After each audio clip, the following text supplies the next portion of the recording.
ใจแหลงเป็นคนเหตุการณ์ในออนไลน์เหตุการณ์ถึงเต็งขึ้นกูวันเหตุการณ์อยู่ไว้ตีกรุงเทพเมืองกอกจึงไทยมีหนังวันหนึ่งเขาก็ซื้อพงหมายมา12,000แห่งวาดตีล้านมือสองตีหนึ่งมันใจวนว่ากาขนาดในยังถูกกาต่างตีก่อนในอยู่พงลุงในทึกใจตื้อง่ายมันของเหมอลีลีอำยุมว่าเจ้าของมันเตไข่ปันกาคันถูกถึงขนาดในเฮ็ดนั้นเสไว้วันป่นกว่าใจแรงก่อสั่งออกมาเฮือนขึ้นมาเล่นด้วยพงหมากมือสองหันมันใจซื้อมานั่นจะง่ายจะเหลอำหันมีปัญหาสังเฮ็ดนั้นเสขึ้นนั้นป่นกว่า10มาแทงคืนหนึ่งมันใจเหตุการณ์เย้าลึกแลอยู่ๆเสียงพงก็หลังมองมามันใจก็แปลกเบิ่งใจว่าลึกกดอันในเย้าจึกมีคนโทรมาอยู่พงยามนั้นมันลึกบ่ไหลส่องมองกลางเหนือเย้าแลมันใจก็แปลกเบิ่งใจอยู่มันใจก็จังยึดหน้าพงนั้นเสิมาตุ้ยว่ามีตัวเลขสังมีขนาดพงเย้าก็จื้อหมายพงนั้นว่าใจลองเต้ในอยู่เคยกล่าวว่าแปลกสำว่าจังนั้นก็มันใจก็จังไรรับสายตุ้ยกูว่าเป็นคนโทรมาผิดในอยู่มันใจก็จังไรรับสายนั้นเมื่อสูงค่าเป็นเผยค่าในอยู่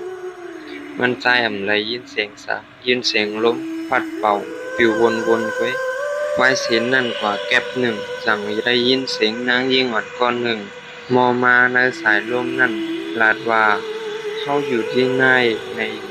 ไหวมาตั้งพักตูในแลในหังมันใจอยู่ใจแรงก็สังตกใจตุ่มคนนึกกี่เสไหวตัวอยู่เพื่อกะว่าและหันไปไฟเสียนั่นก็เสียงพวงก็จังไรเย็นลงกว่าย่อเฮ็ดนั้นเส10มาแทงขึ้นหนึ่งใต้แรงก็นั่งเหตุการณ์ที่เก่าก้อยข้าวยาม2 โมงกลางเหนือเหมือนเมื่อว่าก้อยเสียงพวงก็หลังมาแทงกำหนึ่งพอกำในเขาแดบรัดเส้นใจเตหับสายพงนั้นเย้าในอยู่ก้อยกล่าวว่าเสียงนั้นก็เฮ็ดให้ใจเขาอันนี้วังเศร้าเสใจลำอึดอัดอยู่กำเลือนสุดมันใจก็จังหับสายพงนั้นอยู่ฮัลโหลเป็นภัยค่าเฮ็ดนั้นเสในสายพงนั้นก็ได้ยินเสียงสังอยู่กะกำหนึ่งจังไรยินเสียงผู้หญิงก่อนหนึ่งลาดมาว่าเฮาขึ้นมามีอยู่ตั้งเหนือในเย้าในอยู่ใจแรงก็จังไหวป่าไหวมากผู้ฮอพองเหตุการณ์มันไรหันสังเหมือนเก่ากูลองมันใจบนว่าเป็นคนยากเก่าลองเหตุการณ์กันคุยในเสวางพงเป็ดว่ากำหนึ่งเมื่อพองเขาวางพงลงนั่นอยู่พงก็สั่นแทงกำหนึ่งก็กำในนาจอพงก็จะสายพงอันจะลองเต้นนั่นเข้ามาเย้า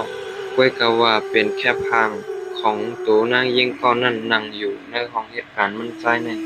ใจแรงก็โผมาลอยใจแรงก็จังคัดเจอปิกนาพงนั่นให้ไว้ก้วยกะว่าคัดเจอกดเปีกกดก็มันขึ้นมาแต่เดปิกมันกดรับก็ไร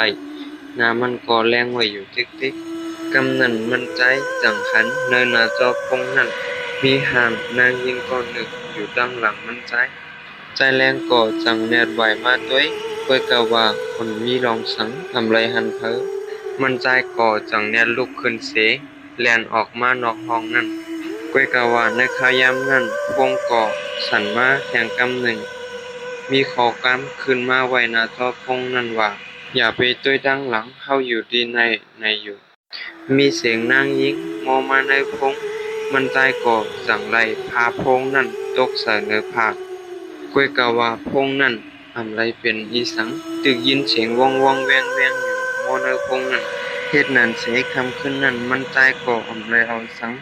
ตีห้องมันลงกะเฮ็ดนั้นเสบอกมือนอนตีขึ้นได้ก็มันอยู่เกิดถึงกลางในเมืองแรงมามันใจก็จังไรมาเอาเครื่องโคในห้องมันนั่นมาหยิบตั้งพงอันมันซื้อมานั่นเสขึ้นกว่าถามด้วยดีล้านมือ2อันมันใจซื้อมาก้อยกะว่าล้านนั้นมันใจซื้อมานั่นกว่าหาด้วยตีไหลก็ไรหันเย้าใจแรงจังไรจอบถามด้วยคนหิมหอมตีเนยหมู่วันนั่น ด้วยกะว่ามีพยหันผ่านพงอันมันซื่อใจแล้งต่างเอาข้อมูลอันมีในพงนั้นเสกว่าซอกหาด้วยในอินเทอร์เน็ตเหนือแล้งจังไรทั่วพันว่ามีผู้หญิงคนหนึ่งถูกฆ่าตัวตายย้อนพงลูกในในยอกอพงลูกในยามเป็นพงมันนางเมื่อมันนั่งไปตายในยามสิบมาแทงขึ้นหนึ่งเสียงพงกอหลังขึ้นมาแทงกำหนึ่งก้อยกาวาบอกกำในมีเสียงมีขอความเต็มไว้มีกระพังสังก้อยกาวามีเงามันนางอยากอยู่หมันจำทั้งหลังห้องนั้นอยู่กันหนึ่งจังได้ยินเสียงคนมาแต่พักตูมันใจก็จังให้ทานเสก็เปิดพักตูด้วยก้อยกาวาไรมีใครในขายามนั้นก้อยหนังเก่าแคบห่างในพงจังขึ้นมาแทงอันนั้นมันใจจังเปิดด้วยเสียเลยหันว่า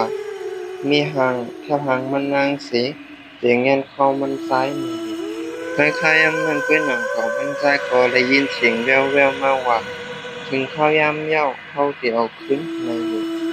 เถิดถึงกลางเลยเจ้ามาเจ้าของตึกหลังนั่นสั่งไล่เข้ากว่าเต้ยในหันพงลุงหนึ่งว่างอยู่ในกูนั่นในเหย้าก้อยกะว่ามีพาหันตัวมันซ้ายในเหย้า